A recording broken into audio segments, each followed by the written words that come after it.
Bhinneka Tunggal Ika merupakan semboyan bangsa Indonesia, dan Bhinneka Tunggal Ika tertulis di lambang negara Indonesia, yaitu di burung Garuda. Bhinneka Tunggal Ika memiliki arti berbeda-beda tetapi tetap satu jua. Halo teman-teman, perkenalkan nama aku Axel Suki. Hari ini, Axel akan mengajari teman-teman untuk mempelajari faktor penyebab keragaman masyarakat yang ada di Indonesia. Mari siapkan catatan dan alat tulismu agar informasi yang Axel sampaikan bisa teman-teman ikuti dan bisa teman-teman catat di buku catatanmu masing-masing. Oke teman-teman, ada 5 faktor keragaman masyarakat yang ada di Indonesia. Mari kita lihat. Yang pertama, dipengaruhi oleh faktor letak strategis wilayah Indonesia. Nah, letak Indonesia ini sangat strategis. Dari mana kita bisa melihatnya? Yaitu, kita bisa lihat dari letak Indonesia ini berada di antara Samudra Hindia dan Samudra Pasifik, dan terletak di antara benua Asia dan benua Australia. Nah, strategisnya itu menjadikan Indonesia berada di tengah-tengah lalu lintas perdagangan. Oleh karena itu, para pedagang dari berbagai negara datang ke Indonesia, dan mereka datang membawa agama, adat istiadat, dan kebudayaan dari negara mereka, sehingga terbentuklah keragaman di Indonesia.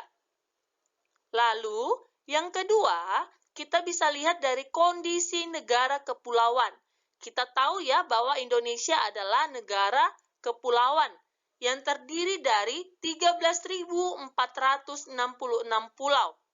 Wah, banyak sekali ya pulau di Indonesia. Nah, banyaknya pulau itulah yang menyebabkan penduduk yang menempati satu pulau atau sebagian dari satu pulau tumbuh menjadi satu kesatuan, yaitu satu suku bangsa. Nah, tiap-tiap pulau, tiap-tiap suku bangsa memiliki budayanya sendiri. Mereka menciptakan kebudayaannya sendiri, menciptakan kebiasaan dan habitnya sendiri. Oleh karena itu, di Indonesia banyak sekali suku bangsa dengan budaya-budaya yang berbeda. Ya, jadi perlu kita ketahui ada 2 faktor ya yang sekarang kita pelajari, letak strategis wilayah Indonesia dan kondisi negara kepulauan. Ada 3 faktor lainnya, mari kita lihat bersama-sama. Faktor yang ketiga adalah perbedaan kondisi alam, ya. Sangat jelas karena kita berbagai macam tempat, pasti kondisi alamnya berbeda-beda. Kehidupan masyarakat yang berada di pantai dengan kehidupan masyarakat yang ada di pegunungan pastilah berbeda. Masyarakat pantai lebih banyak memanfaatkan laut, ya, untuk melengkapi dan untuk mempertahankan kehidupannya. Masyarakat yang di pantai biasanya bekerja sebagai nelayan, dan sebaliknya, masyarakat di lereng pegunungan memilih mata pencarian yang berkaitan dengan pegunungan, contohnya sebagai peternak, sebagai petani sayur, maupun petani buah. Sangat berbeda kondisi alamnya antara pantai dengan pegunungan. Makanya, perbedaan kondisi tersebut mempengaruhi faktor keragaman di Indonesia.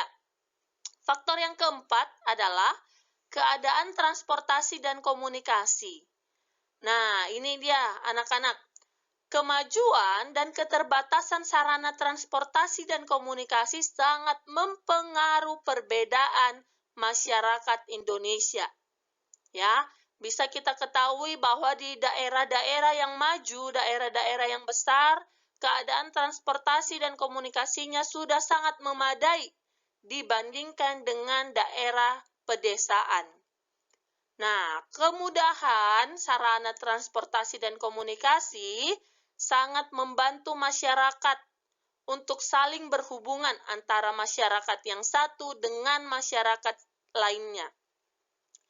Sebaliknya, jika sarana transportasi dan komunikasinya sangat sulit diakses, sangat sulit untuk dijangkau, maka masyarakat dalam berhubungan berkomunikasi dengan masyarakat lain pun akan terasa sulit. Kondisi inilah yang menjadi penyebab keragaman masyarakat di Indonesia. Ya, kita bersyukur sekali di Kota Kupang kita ini sudah lebih memadai transportasi dan komunikasinya. Sehingga ketika kita ingin berkomunikasi dari masyarakat satu ke masyarakat yang lain, sudah jauh lebih gampang. Faktor yang kelima adalah penerimaan masyarakat terhadap perubahan. Ya, jadi tidak semua masyarakat dapat menerima perubahan dengan leluasa. Keterbukaan masyarakat terhadap sesuatu yang baru, baik yang datang dari dalam maupun dari luar masyarakat, ketika membawa pengaruh terhadap perbedaan masyarakat Indonesia, merupakan salah satu hal yang sulit untuk diterima bagi beberapa masyarakat. Tetapi, masyarakat perkotaan relatif mudah menerima orang asing ataupun budaya lain. Dan sebaliknya, masyarakat pedalaman atau masyarakat yang tinggal di desa, sebagian besar sangat sulit untuk menerima sesuatu yang baru. Mereka pasti tetap mau mempertahankan budayanya sendiri dan sulit menerima budaya dari luar untuk masuk ke dalam budaya mereka. Jadi, teman-teman, kita ingat kembali dan kita ulang sekali lagi, ada 5 faktor dari keragaman penduduk di Indonesia. Yang pertama, ada letak strategis wilayah Indonesia, kondisi negara kepulauan, perbedaan kondisi alam, dan keadaan transportasi komunikasi, dan yang terakhir, penerimaan masyarakat terhadap perubahan. 5 faktor inilah yang menyebabkan adanya keragaman di Indonesia. Sekarang kita akan belajar tentang keragaman dalam beragama. Kita ketahui bukan hanya satu agama di Indonesia, tetapi ada 6 agama di Indonesia yang diakui di Indonesia. Nah, teman-teman, coba lihat, ada kolom yang kosong. Silahkan teman-teman isi kolom yang kosong. Axel tunggu selama 10 detik.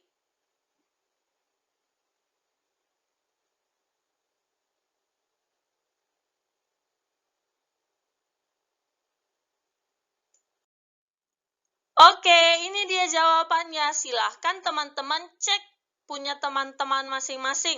Apakah sudah benar? Apakah sudah tepat dengan punya Axel? Lalu, selain keagamaan yang beragam di Indonesia, ada apa saja yang beragam di Indonesia? Ada suku, bahasa, lagu, rumah adat, pakaian adat, tari daerah, dan alat musik. Wah, sangat beragam ya yang ada di Indonesia ini, teman-teman. Sekarang, Axel akan menunjukkan beragam suku bangsa yang ada di Indonesia. Silahkan pause video ini ketika teman-teman ingin membacanya. Selanjutnya, ini ada berbagai macam bahasa daerah yang ada di Indonesia.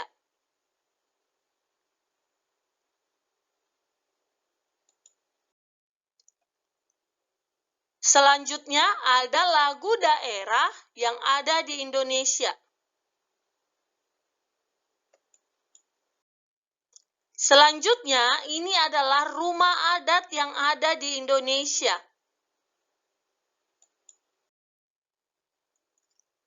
Selanjutnya, ada pakaian adat yang ada di Indonesia.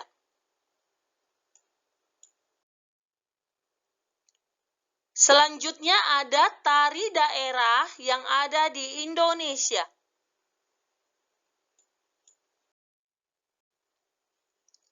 Selanjutnya ada alat musik daerah yang ada di Indonesia. Sangat beragam ya teman-teman, beragam suku, beragam budaya, dan beragam banyak hal. Sekarang kita akan belajar tentang bagaimana cara kita untuk mentoleransi terhadap keragaman tersebut. Mari kita lihat.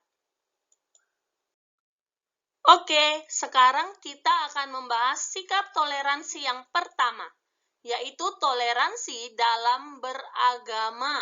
Ya, jadi contoh tindakan yang dapat kita lakukan untuk menoleransi keragaman agama yang ada di Indonesia. Contohnya adalah tidak menghina agama orang lain, tidak memaksakan agama kepada orang lain, menghormati agama yang kita yakini, memberi kesempatan kepada orang untuk memeluk agamanya, dan memberi kesempatan untuk beribadah. Banyak lagi contoh keragaman saat kita bertoleransi agama. Selanjutnya, toleransi yang kedua adalah toleransi dalam keragaman suku dan ras. Nah, di Indonesia sangat banyak suku dan ras. Oleh karena itu, sikap toleransinya yang bisa kita lakukan adalah saling menghormati, tidak menjelek-jelekan atau mengejek ciri khas suku tersebut, ataupun ciri fisik dari suku tersebut. Tidak boleh dijelek-jelekan ataupun dihina. Sikap toleransi yang ketiga adalah toleransi dalam keragaman sosial budaya. Nah, contohnya ini toleransinya adalah kita harus bangga terhadap kebudayaan dalam negeri. Lalu, menyaring budaya asing yang masuk ke Indonesia. Jangan semua kebudayaan asing yang masuk ke Indonesia kita terima sepenuhnya. Kalau kita terima sepenuhnya, maka kebudayaan kita di Indonesia akan luntur. Jadi harus disaring. Dan menghargai hasil kebudayaan suku bangsa lain. Itu sangat perlu untuk sikap menghargai. Yang keempat, ada sikap toleransi dalam keragaman gender dan mengembangkan kesetaraan gender. Gender ini adalah jenis kelamin ya. Contoh sikap toleransinya adalah tidak membedakan teman laki-laki dan teman perempuan dalam berteman.